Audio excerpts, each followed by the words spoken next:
Joining us live this morning is our US analyst, Michael Ware, for his take on all of this. So what do you make of epic fury so far, Michael? Well, it's been a stunning operation militarily, without question. And this is just the United States and its partner Israel pulling off all of this. I mean, they even had bombers coming from the Midwest here in the United States that flew for 18 hours to drop 2,000-pounders, 2,000-pound bombs. So militarily, this is just breathtaking.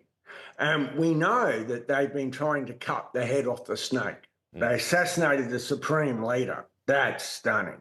They killed the chief of command, the Revolutionary Guard Corps. The list of senior commanders and people who've been killed is quite striking.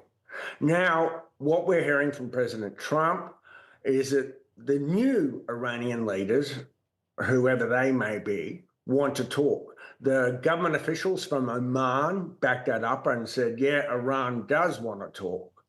But on the other side of the coin, the Iranian Revolutionary Guards Corps just put out a statement that said they're going to unleash the greatest offensive operation in Iran's history, and it's going to start any moment now, is what the statement said.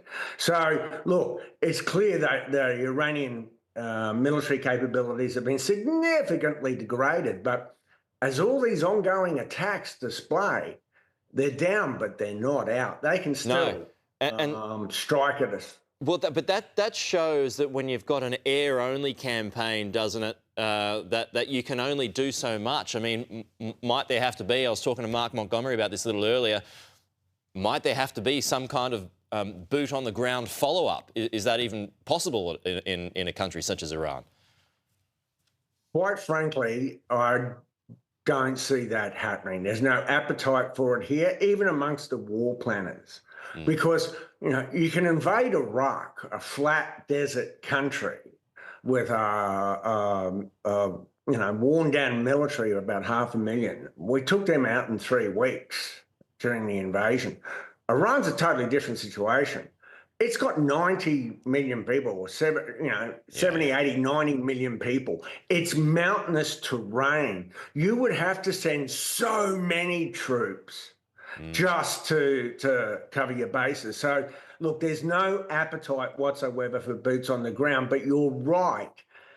In many ways, you can't bomb your way to regime change. And it would look like the IRGC, the Revolutionary Guards Corps, would be running the show right now. They're the first people that the leadership would turn to.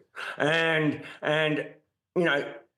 it's been going on for almost 48 hours now. The Americans and the Israelis are going to have a pause at a certain point, do their own battle damage assessment, and then start working through new lists. And I guarantee you those lists will include the replacements for the commanders who've already been killed. Well, let's get to that. I mean, it's fascinating insight on the geography, by the way, too, Michael. You mentioned before cutting the head off the snake. We've seen regime changes before. Often the head grows back and they can be just as brutal as the previous one. Where do you think Iran goes now? Will it just be a continuation of old, or is there a legitimate chance for reset here? Well, the problem for a major reset is that there's no opposition party there or movement there that can just stand up and take the place of the theocracy of the regime. It's not like we've got someone ready, willing and able to step in. So that's why the regime will be lurching back towards what it knows, the Revolutionary Guard Corps. And we need someone or massive institutions inside Iran itself, like its army, not the Revolutionary Guard Corps, but its army to turn. We need something as significant as that. And it's clear that the Americans and the Israelis have been trying to promote that. They will have been doing outreach, shall we say, to certain members of the military regime and others that they think they might be able to turn.